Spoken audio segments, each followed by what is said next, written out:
పరిశుద్ధులై ఉండుడి. లేవియ కాండము 11వ అధ్యాయము 44-45 వచనం.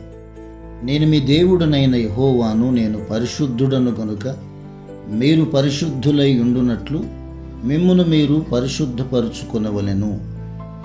45వ వచనం, నేను పరిశుద్ధుడను గనుక మీరును పరిశుద్ధులు కావలెను. లేవియ కాండం 20-26 వచనం. యెహోవాను, నేను పరిశుద్ధుడను, మీరు నావారై ఉండునట్లు అన్య జనులలో మిమ్మను వేరుపరిచితిని. లేవియ కాండం 21-6 వచనం, 7-8 వచనాలు. అతడు అనగా యాజకుడు నీ దేవునికి ఆహారమును అర్పించువాడు గనుక నీవు అతని పరిశుద్ధపరచవలెను. మిమ్మును పరిశుద్ధపరచు యెహోవా అను నేను పరిశుద్ధుడును గనుక అతడు మీ దృష్టికి పరిశుద్ధుడు కావలెను.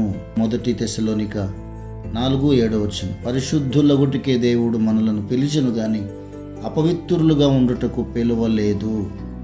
ఈ మాటలన్నీ చదివాం.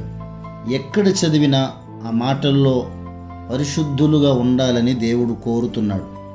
ఎందుకు పరిశుద్ధులుగా ఉండాలని దేవుడు కోరుతున్నాడంటే, దేవుడు ఎందుకు మనలను పరిశుద్ధులుగా ఉండాలని ఎన్నో మారులు తన వాక్యము ద్వారా మనలను హెచ్చరించడానికి కారణం, మనము పరిశుద్ధత లేకుండా మందిరమునకు వెళ్ళవచ్చు కానీ పరలోకమునకు మాత్రం ఎప్పటికీ వెళ్ళలేము.